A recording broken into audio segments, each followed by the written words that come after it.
Students, so today's topic is ribs. So as we know that there are 12 pair of ribs which form the greater part of the thoracic cage. So according to the morphological features, there are two types of ribs, typical and atypical.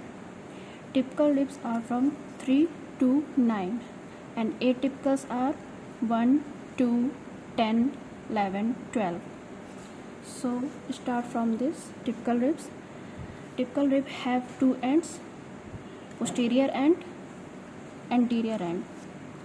Posterior end bears head which have two facet, upper smaller facet, lower larger facet, which is divided by a crest. Okay, upper smaller, lower larger.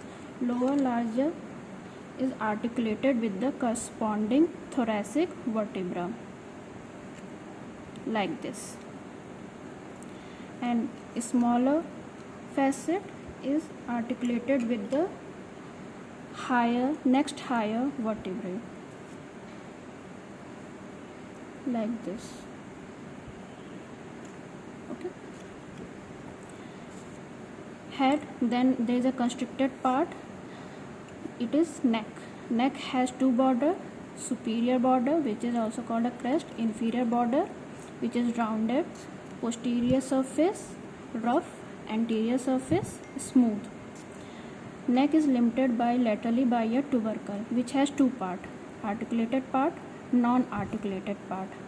Articulated part articulates with the corresponding transverse process of the thoracic vertebra like this. Okay, and the posterior surface of the neck of the vertebra lies anterior to the transverse process of the corresponding vertebra.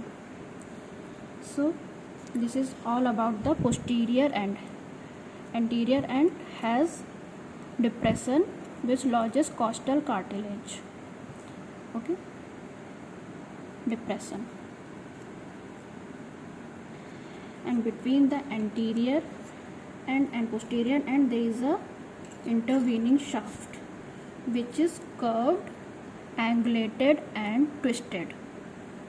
Curved and angulated and twisted because this has two angles, posterior angle which is lies laterally from the tubercle 5 cm laterally, and anterior angle which makes the entire shaft curved and angulated and twisted.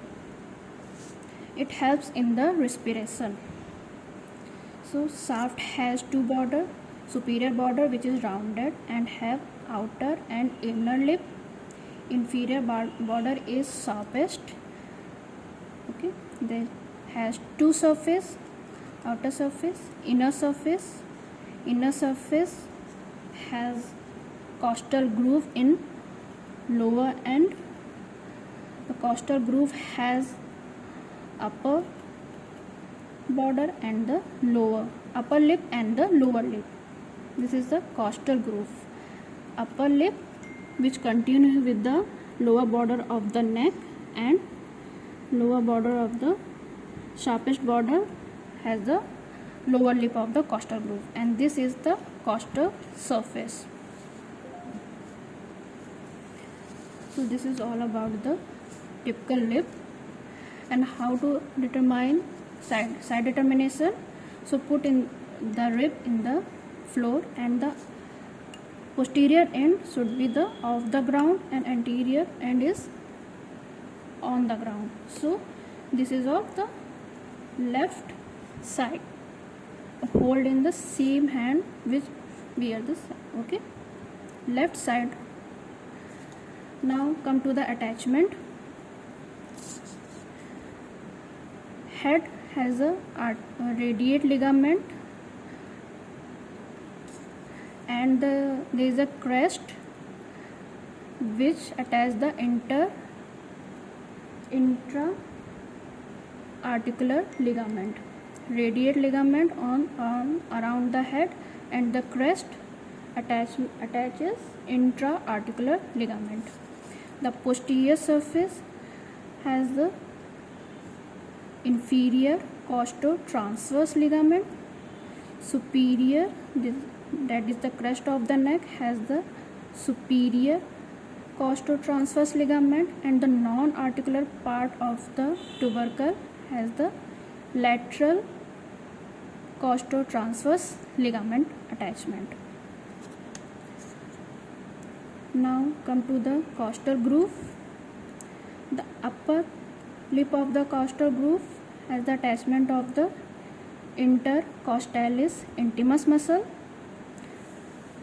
Floor give attachment to the internal intercostal muscle, and the inferior lip give attachment to the external intercostal muscle.